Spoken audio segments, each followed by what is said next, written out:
Армысыз құрметті көрермен, сіздермен мен Күйәрнеws тілшісі Абдрахманов Мағжан. Назарыңызға аптаның басты жаңалықтарын ұсынамыз. Су тасқынына қатысты ахуал әлі де күрделі. Еліміздің 8 өңірінде төтенше жағдай режимі жалғасып жатыр. Су тасқыны басталғалы бері 107 мыңнан астам адам үйін тастап кетуге мәжбүр болды. Ал оның 11 мыңнан астамы ғана үйлеріне қайта оралды. Төтенше жағдайлар министрлігінің мәліметінше, қазір уақытша орналастыру пункттерінде 7414 адам тұрып жатыр.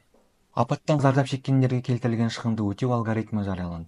Бұл жұмыс су тасқыны жағдайы тұрақталып, үйлер мен ауыл аумақтарынан су толығымен тартылғаннан кейін басталады. Ауыл шаруашылығы министрлігінің алдын ала мәліметі бойынша су тасқыны салдарынан 8 мыңнан астам мал қырылды. Осыған байланысты мал иелеріне өтемақы төлеу алгоритмі әзірленді. Өтемақы мөлшері ұлттық статистика бюросы жариялаған малдың нарықтық құнына байланысты болады. Сонымен қатар су тасқынынан зардап шеккендердің несие төлеу уақыты шегеріледі. Зардап шеккен азаматтар су тасуы салдарынан несиесін кешіктіргені үшін айыппұл мен өсімпұл төлемейді. Мемлекет басшысы да ғылым және технологиялар жөніндегі ұлттық кеңестің отырысында еліміздегі су тасқынына байланысты қалыптасқан қазіргі ахуалға тоқталды.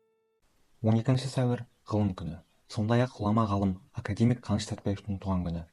Президент Қасым-Жомарт Тоқаев ғылым және технологиялар жөніндегі ұлттық кеңестің отырысында оны қазақ ғылымының атасы деп, ғалымның 25 жыл мерейтойын жоғары деңгейде өткізу маңызды екенін айтты. Отырыста Тоқаев жасанды интеллектіні қолдану әлеуетіне ерекше тоқталды. Қазір үкімет жасанды интеллектіні дамыту стратегиясын және цифрлық кодексті әзірлеп жатыр. Мемлекет басшысының пікірінше, тағы бір маңызды мәселе еліміздегі жоғары оқу орындары арасында өңірлік теңсіздік. Оның айтуынша, мықты университеттердің көбі Астана мен Алматыда орналасқан. Бұл ішкі көші-қон жүйесінің бұзылуына және өңірлердегі кадр тапшылығына әкеп соқты. Бишімбаевтың ісі бойынша сот процесі жалғасып жатыр. Сараптама эксперті Тахир Халимназаров Салтанат Нүкенова алған жарақаттарды манекенге салып көрсетті. Эксперттің айтуынша, марқұм Нүкенованың беті мен бас сүйегіне 12-13 соққы тиген. Халимназаров адамның өздігінен мұндай жарақат алуы мүмкін емес екенін айтып өтті. Оған қоса ол марқұмның мойнында қылқындырудан қалған іздер бар екенін айтты. Сондай-ақ Бишімбаевтың адвокаттары судья Айжан Құлбаеваны сот ісіне қатысудан шеттетуді сұрады, бірақ бұл арыз қанағаттандырылмады. Сонымен қатар Бишімбаевтың туысы Бау мейрамханасының директоры Бақытжан Байжановтан жауап алынды. Оған қылмыстық кодекстің қылмысты жасырып қалу, қылмыс туралы хабарлама баптары бойынша айыпталған. Сенат тұрмыстағы зорлық-зомбылық үшін жазаны күшейтетін заңды қабылдады. Енді президент Тоқаев қол қойса, заң күшіне енеді.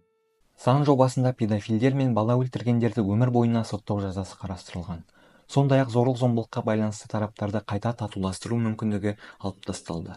Өзін өзі өлтіруге көндіру немесе ықпал еткені үшін қылмыстық жауапкершілік енгізіледі. Бұдан бөлек кәмелетке толмағандарға буллинг жасағандар, кәмелетке толмаған баланың қауіпсіздігін қамтамасыз ету шараларын қабылдамаған үшін ата-анасы немесе өзге де заңды өкілдері. Ал 16 жасқа толмаған кәмелетке толмаған баланы автобуста немесе басқа да қоғамдық жолаушылар көлігінен мәжбүрлеп түсіргендер әкімшілік жауапкершілікке тартылады. Осы аптада Чемпиондар лигасының ширек финалы аясында матчтар өтті. Әлем көздіктен доданың бірінші күнінде мадридтік Реал Манчестер Ситимен тең түсті. Кездесу Мадридтегі Сантьяго Бернабеуде өтіп 3-3 есебімен аяқталды. Арсенал мен Баварияда алғашқы ойында 2-2 есебімен тең тарқасты. Турнирдің екінші ойын күнінде Пари Сен-Жермен мен Барселона кездесті. Барселона қарсыласынан 3-2 есебімен басым түсті. Сондай-ақ Атлетико Мадрид пен Боруссия Дортмунд шеберлік байқасты. Матч 2-1 есебімен Атлетико Мадрид клубының басымдығымен аяқталды. Қарымта ойындар 16 және 17 сәуір күндеріне белгіленген.